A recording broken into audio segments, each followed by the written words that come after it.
tragic and bitter battle to keep him alive reverberating across the world. The toddler had spent the last 18 months of his life in intensive care, being treated for a rare degenerative brain disorder. If a society is best judged by the quality of its mercy, well, Britain's socialized medical system appears to be failing that test. Diagnosed with a rare brain condition which doctors said was impossible to treat, arguing in court that he should be taken off life support. His parents fighting back. No one, and I repeat, no one in this country has taken my boy away from me. But a judge ruled in the local doctor's favour to end his suffering. A move condemned by officials in the largely Catholic Poland who criticised the health service in the United Kingdom. He was taken off life support by court order on Monday. Yesterday, an appeals court refused to let Alfie's parents take him to Italy, which is offering an alternative treatment and citizenship. A Vatican hospital offering to treat the toddler. But those efforts rejected by courts, who ruled there was no prospect of recovery. There was a picture yesterday of this hospital, Alderhay Hospital in northwest of England, with 20 uniformed police officers standing outside the door of the hospital to stop little Alfie being taken out and to stop protesters from getting in, using the police to keep the child in the hospital. It's the second time in less than a year a UK judge ruled a child be taken off life support. Who died in London last year, a court denying his parents' petition to take him to America for experimental treatment. Mourners gathered to pay their respect to Alfie Evans' short life. But his death has reignited an international debate over who should decide for end-of-life care for sick children. So this gets to the absolute heart of how much freedom does the individual have? How much decision-making process do the parents have? Or are our children now owned by the state? Frankly, what is happening today, what is happening right now, is a form of state-sponsored euthanasia, and I hate it. This next story sounds like it comes straight out of some dark science fiction novel, but it's unfortunately part of the culture of death today. At a funeral fair in Amsterdam last week, that's right, a funeral fair, a well-known euthanasia advocate unveiled a suicide machine.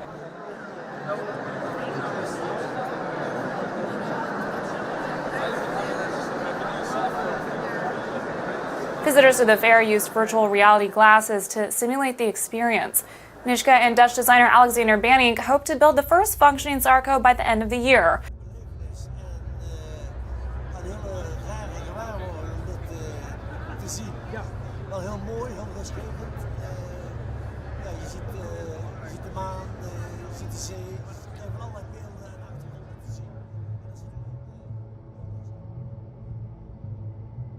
Philip Nishka unveiled his so-called suicide machine at a funeral fair in Amsterdam last week. My designer, Alexander, who's come over all the way from the Netherlands, has been involved in a very important aspect of the Sarco, which is that it can be 3D printed. So that's the device seen here, depicted at sunrise in some field, and I guess you can put the device wherever you like, really. You can take it up and park it on the cliffs overlooking the Pacific, I guess, waiting for the sunset. But once you climb into the Sarco and press the button, you will peacefully die in the same way, I guess, as a roller coaster, with euphoria and, I would suggest, elegance. Philip Nitsky designed what he's calling the Sarco. The Sarco capsule comes with a detachable coffin and a hookup for a nitrogen container. And what's a devastating invention, if someone wants to commit suicide, they go in the Sarco capsule, press a button, and they are killed once it's filled with nitrogen. This euthanasia advocate, Philip Nitsky, said as a medical student, he was inspired by Jack Kevorkian, or Dr. Death, who assisted in at least 130 suicides. But doctors are not meant to kill. No one is. Anyone who can climb into this machine and press a button inside will peacefully die. Now, Alex, say a few words, please. This was probably the one assignment that I didn't see coming, and it took a little while for me in order to know for myself if I wanted to help, because this subject for you is all very natural and it's well embedded in your life. A contained area, which is the base, which has a little area which pulls back out, and you can fill it up with liquid nitrogen in a special thermos flask. Then it's loaded. A person, when they satisfy the security requirements, and I'll say a little bit more about that later, get into the machine, the canopy closes. If they press the button inside, no one else can press it, has to be pressed from inside. The liquid nitrogen floods out across a series of evaporators in the base here and boils rapidly. And what happens is that there's a sudden movement of gas into this top part. It pushes the air out, and we've done tests monitoring the oxygen level, and it drops down to levels which would bring quick loss of consciousness in less than a minute. It's rapid. And so a person in there would experience a short period of euphoria, perhaps, certainly not a painful experience before they lost consciousness, and then they're effectively in a zero oxygen environment, and so death follows within a few minutes. One biomedical ethics professor and a member of the Pontifical Academy for Life, Daniel Sulmasy, criticized this invention as bad medicine, ethics, and bad public policy. Sulmasy told Newsweek it converts killing into a form of healing and doesn't acknowledge that we can now do more for symptoms through palliative care than ever before.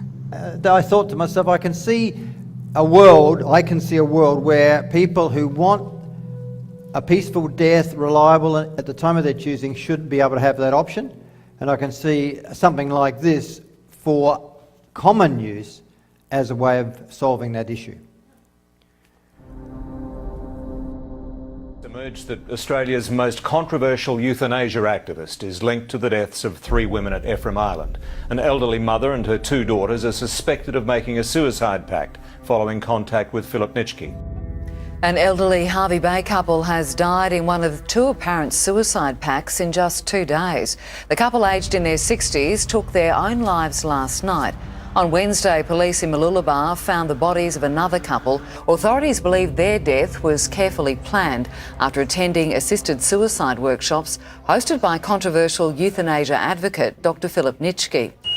He's lab tested most options, and number 1 on Nitschke's list. The premier drug for ending life is Nembutal, the barbiturate.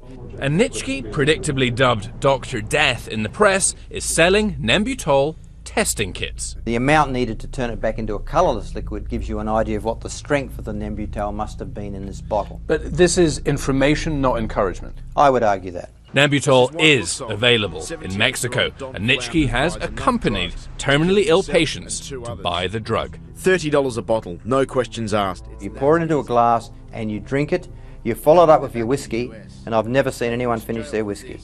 They put the glass down and they're gone to sleep. And death follows shortly thereafter. To the outside observer, nothing looks more peaceful.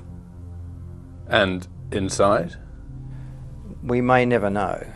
We may never know. Are you religious? No. At all? No.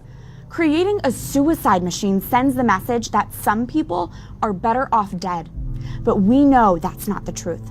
As long as you have a beat in your heart, a breath in your lungs, as long as you've got life in you, know that the author of life, God our Father, has a purpose for you here today. But our next guest reminds us of that same essential message using her own words today. Leah Darrow is a former model and author of the new book, The Other Side of Beauty. You know, Leah, on EWTN Pro Life Weekly, we often are addressing abortion, but abortion, contraception, cohabitation, they're all connected to the body. Absolutely. There's a huge connection, and I think anybody of faith knows that. Cohabitation, sex outside of marriage, abortion, contraception, all of these things have been brought into our world in some effort to liberate us. But we've never asked from what. And we never asked, who is the one saying this?